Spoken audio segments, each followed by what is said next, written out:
ठीक है, तो ये 3306 पोर्ट पे रन हो रहा है। अभी हम लोग इसको चेक कर पाएंगे। मैं आपको दिखाता हूँ कैसे चेक करना है। यहाँ पे बेसिकली आप कुछ नहीं करना है, आपको आना है लोकल होस्ट, आप ऐसे लिखोगे, ठीक है, /php myadmin, ऐसे करके आप जैसे ही इसको हिट करोगे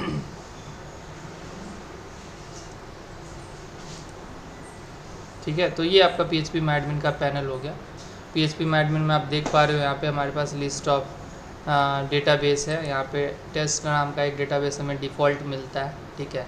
इसके अलावा अगर हमें क्रिएट करना हो तो हम ये न्यू बटन पे क्रिएट करके डेटाबेस का नाम लिखेंगे और क्रिएट बटन पे क्लिक करेंगे तो ये क्रिएट हो जाएगा, ठीक है। तो ये तो PHP myadmin का हो गया जो हमारे डेटाबेस के लिए काम आएगा। इसके बाद मैं आपको दिखाता हूँ कि हमारा जो वो है अपाचे का ये है वो डैशबोर्ड वो कैसा दिखता है। तो बेसिकली ये अपाचे का डैशबोर्ड ये हमें बता रहा है कि हमारे पास अपाचे है, MariaDB है, पर्ल है, मतलब XAMPP का ये डैशबोर्ड है। तो हमें ये XAMPP के बारे में ये बता रहा है कि ये चीज़ें हैं। यहाँ से भी आप PHP myadmin में जा सकते हो और PHP इन्फो में क्लिक करके आप PHP की इन्फॉर्मेशन ले सकते हो कि कौन सा PHP वर्जन है, ये इसकी कॉन्फ़िगरेशन फ़ाइल कहाँ है और क्या क्या आर्किटेक्चर है, कंपाइलर कौन सा ये रन कर रहा है, सारी चीज़ें आपको यहाँ पे डिटेल में दिख जाती है, ठीक है। तो ये तो हो गया हमारा XAMPP का पार्ट। अब हम लोग XAMPP के पार्ट को अब आगे बढ़ते हैं XAMPP से। और हाँ, इसका मैंने ये देखा कि ये ई ड्राइव में है इसकी कॉन्फ़िगरेशन फाइल। तो बेसिकली आप ये समझ गए कि ई ड्राइव में हमारा XAMPP बिलोंग करता है, क्योंकि कॉन्फ़िगरेशन फाइल वही है तो वहीं पे बिलोंग करता है। तो यहाँ से आप अपने फ़ोल्डर को रिकॉग्नाइज़ कर सकते हो। तो हम लोग ई ड्राइव में जाएंगे, ये हमारा सर्वर है। यहाँ पे हम लोगों का बेसिकली जो PHP की फाइल्स है वो इसके अंदर आएगी, htdocs के अंदर। तो अभी जो बेसिकली रन हो रहा है यहाँ पे, तो वो ये वाली फ़ाइल है index.php फाइल। बेसिकली जो PHP की फ़ाइल होती है, मेन फाइल जिसको आप बोलते हैं रूट फाइल, वो index.php फाइल होती है और ये फाइल ही यहाँ पे रन करती है यहाँ पे, ठीक है। ये वाली जो मैंने आपको फाइल दिखाई, ये डैशबोर्ड, ये वाली फ़ाइल है index.php, ठीक है। जो भी है, बट अब हम इसको शुरू से स्टार्ट करेंगे। तो मैं काम करता हूँ, यहाँ पे एक फ़ोल्डर क्रिएट कर देता हूँ, PHP प्रोजेक्ट्स के नाम से, ठीक है। अब इसके अंदर मैं एक नई फ़ोल्डर क्रिएट कर लेता हूँ, माई फर्स्ट प्रोजेक्ट बोल के, माई फर्स्ट प्रोजेक्ट, ठीक है। अब हम लोग क्या कर सकते हैं, मैं इसके अंदर जाऊंगा। अभी आप दो चीज़ें कर सकते हैं इसको VS कोड में खोलने के लिए। या तो आप नॉर्मली VS कोड, मैंने आपको बताया था VS कोड इंस्टॉल करने के लिए। VS कोड इंस्टॉल करने के लिए भी आपको कुछ नहीं करना है, बेसिकली ब्राउज़र में जाना है, VS कोड डाउनलोड पे सर्च करना है और ये डाउनलोड VS कोड का आपका ऑप्शन आ जाएगा। यहाँ से डाउनलोड करोगे तो आपके पास बेसिकली ये वाली VS कोड जो है वो विजुअल स्टूडियो कोड डाउनलोड हो जाएगी, ठीक है, ये वाली चीज़। तो ये तो ऐसे मतलब ये है, इसमें दूसरे प्रोजेक्ट्स रन हुई है, तो इसको मैं भी क्लोज़ कर दूँ। तो अभी हमें सपोज दैट मैंने एक PHP प्रोजेक्ट का एक फ़ोल्डर बनाया है और उसमें मैंने एक माई फर्स्ट प्रोजेक्ट करके एक फ़ोल्डर बनाया है। तो ये मेरा पहला प्रोजेक्ट होगा। अब इसको मुझे ओपन करना है VS कोड में, तो उसका एक शॉर्टकट मैं आपको बता देता हूँ। यहाँ पे बेसिकली आपको CMD टाइप करना है और सेलेक्ट करते ही वो उस फोल्डर के अंदर हम डायरेक्टली आ जाते हैं। ये कमांड प्रॉम्प्ट का एक शॉर्टकट है जिसको आप यूज़ कर सकते हैं। और यहाँ पे आप कोड डॉट डालोगे और इंटर प्रेस करोगे तो बेसिकली ये आपका खुल जाता है।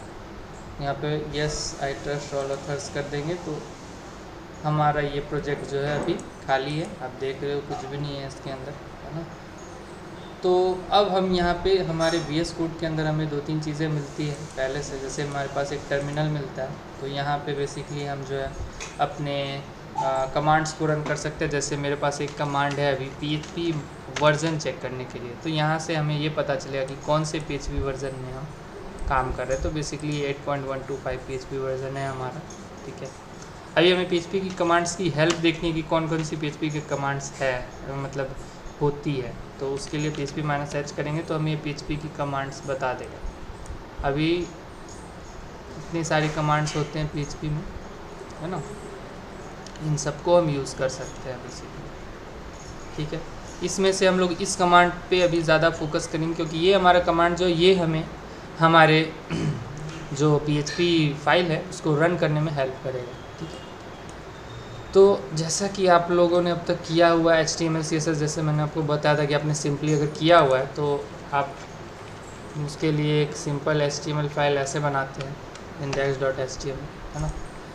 यहाँ पे मैं एक HTML5 का टेम्पलेट ले लेता हूँ और यहाँ पे मैंने सपोज दैट एक h1 टैग ले लिया और यहाँ पे लिख देता हूँ मैं माई फर्स्ट PHP प्रोजेक्ट। अभी आप ये सोच रहे होगे कि मैंने HTML फाइल क्यों बनाया अगर मुझे PHP पे काम करना, तो जस्ट मैं इनकेस आपको समझा रहा हूँ कि ये काम करता है या नहीं करता। ठीक है, अभी ये तो हो गया। अभी मैं क्या करता हूँ कि इसके लिए इसको एक लिंक बना देता हूँ। मैं इस फाइल पे भी जाके क्लिक करके, जैसे आप लोग अभी तक HTML के लिए करते आए हो कि इस फाइल पे जाके मैनुअली ई ड्राइव में गए, आप इस पर क्लिक कर रहे और वो खुल गया, वो तो एक वे था। बट अब हम दूसरा वे PHP के पावर को देखेंगे, PHP कमांड से कैसे हम लोग इसको रन कर सकते हैं।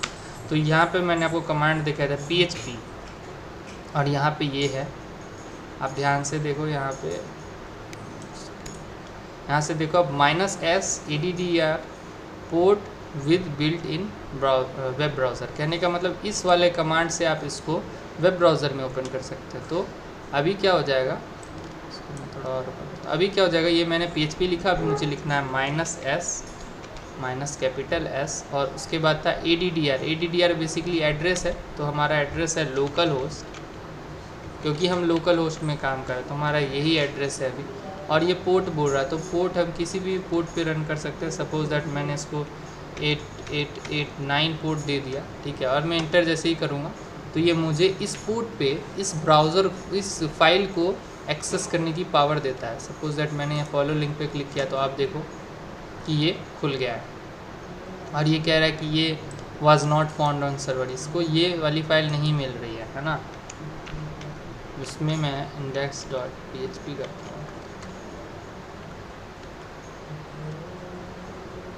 ओके, ये PHP प्रोजेक्ट के अंदर है, इसीलिए इसको ये फाइल नहीं मिल रही है। अभी मैं क्या करूँगा, इसको मैं स्टॉप करता हूँ। ठीक है, अभी मैं सबसे पहले जाऊँगा किसमें, माई फर्स्ट PHP प्रोजेक्ट।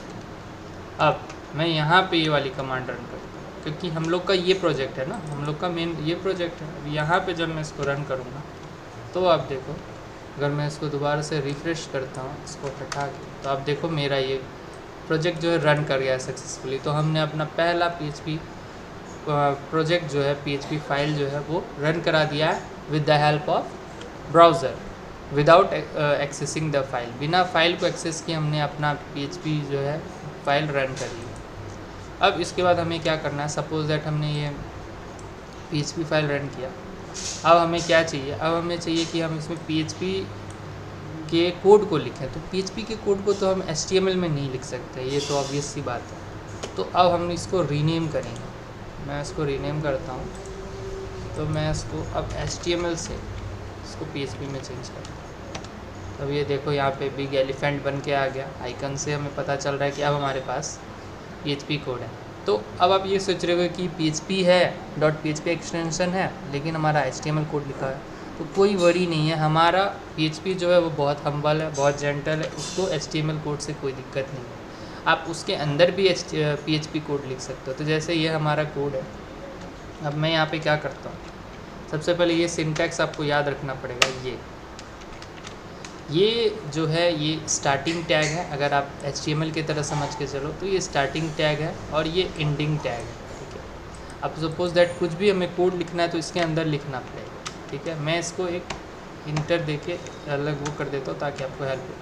तो ये स्टार्टिंग टैग हो गया, ये एंडिंग। ये थोड़ा सा आपको स्टार्ट में प्रॉब्लम करेगा, बट आप धीरे धीरे यूज टू हो जाओगे इसके साथ। तो अब सपोज दैट यहाँ पे अगर मैं लिखूँ कि माई फर्स्ट PHP प्रोग्राम, और मैं इसको सेव करके देखो, आप यहीं पे ये एरर दे रहा है, ये कह रहा है कि सिंटैक्स एरर। पहला तो आप कोट के अंदर डालो, कोटेशन के अंदर ये डालने बोल रहा है। ठीक है, तो मैं इसको एक काम करता हूँ, इसको कोटेशन के अंदर डाल देता हूँ, क्योंकि ये एक स्ट्रिंग है। अभी मैंने इसको सेव किया, एरर तो अभी चला गया है, बट अभी भी मैं अगर इसको रन करता हूँ तो ये मुझे कोई आउटपुट नहीं दे रहा। क्यों? क्योंकि हम लोगों ने ये स्ट्रिंग तो लिख दिया, बट इसे हमें डिस्प्ले कराने के लिए हमारे PHP में कमांड होता है इको कमांड से हम लोग क्या करते हैं, इको होता है प्रिंट होता है, अगर आप इको के थ्रू हम कोई भी स्ट्रिंग नंबर कुछ भी प्रिंट कर सकते हैं। तो अभी मैंने इको करके जैसे ही इसको रिफ्रेश किया तो आप देखो हमारे पास हमारा माई फर्स्ट प्रोग्राम प्रिंट होके आ गया, है ना। तो इस तरीके से हमारा ये पहला प्रोग्राम प्रिंट हो गया और इस तरीके से हम लोग एक्सेस करेंगे। आई होप आप लोगों को ये समझ में आएगा। कोई भी इशू हो, कोई भी प्रॉब्लम हो आपको, आप डेफिनेटली आप कमेंट में लिख सकते हैं अपने इश्यूज़ को, और आप हमें बता सकते हैं इंस्टॉलेशन एनवायरनमेंट सेटअप कहीं पे भी कोई भी दिक्कत आ रही हो आप डायरेक्टली मैसेज कर सकते हैं। और मैं धीरे धीरे अदर प्लेटफॉर्म्स भी बना रहा हूँ, जैसे इंस्टाग्राम हैंडल बनाऊँगा, मैं ट्विटर बना रहा हूँ, तो मैं उनके भी लिंक्स डाल दूँगा डिस्क्रिप्शन में, ताकि बाद में आप लोग वहाँ पे भी मुझे रीच आउट कर सकें। Thank you.